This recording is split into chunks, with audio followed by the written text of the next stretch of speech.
Des, what brings you today as part of this Changing Lives programme? Well, I'd like to give back to the community, as we've now just opened up in Nicholasfield, a new martial arts centre, and I think community is very important for kids these days. I think there's a bit of a broken society where parents are having to work long hours just to keep food on the table, and there's a disconnection between kids and adults, and kids find a connection anywhere they can with their peers, and I think if we give them a good base for them to find connection. Because with your new pavilion at the Nicholasfield, for all the young people who are going in to learn martial arts, there are kids hanging outside, there are kids vandalising, there are kids on bikes, etc. Yes. Is there any way of you inviting them in?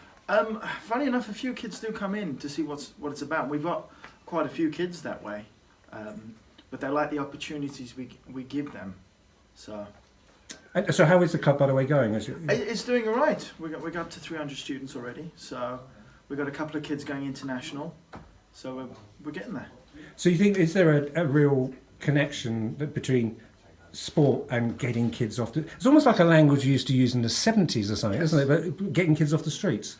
Yes, I mean, it's all about opportunities. The more opportunities you put out there, the more the kids are going to engage with them. You know, the less opportunities, the more the kids are going to find their own means to entertain themselves. So Karen, what brings somebody from the NHS or Princess Alexandra Hospital here today? Well, as an organisation, we recognise that our responsibility to raise the health of, people in our local area doesn't start when they walk through the front door with a problem. It starts way before that, and working with young people from primary schools and onwards, just to raise their aspirations, also raises health outcomes. What's that mean, raise their aspirations? So let them see that there's something out there for them in the future, things that they could be doing. So we'd be working with organisations like this to say, actually, you don't have to get involved in crime. Had you thought about doing this? There's this. You can, you could. What does the NHS involve? What could you do in it? Things like that, keeping yourself healthy. And have you had positive responses? From young people, yeah, we've been recognised for what we do, and we've had to go out and speak to other hospitals about our work, so they can replicate. Because is it a matter of you're busy enough with A&E, you don't want people coming in with stab wounds in A&E? I wouldn't put it quite like that, but it's about the big picture, isn't it? So looking at people as a whole person and addressing the issue before they get to that. Harlow Rugby Club. Firstly, how's the rugby club going? Yeah, it's going really well. Obviously, we were built last year, so it's our first full year in the new facility, and it's been an absolutely amazing year for rugby, for the club. But one thing about it, you're not just a first 15, are you? No, we have a massive youth system, so we have over 700 players on our books for our youth system, and obviously with 4 running adult teams, we're doing really well, and there's a lot of people involved in the whole club. And why when you say youth system, how young?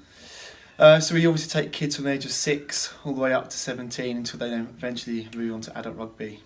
And why is we're here today as part of this Changing Lives project? Yeah. How can the rugby club contribute to that project?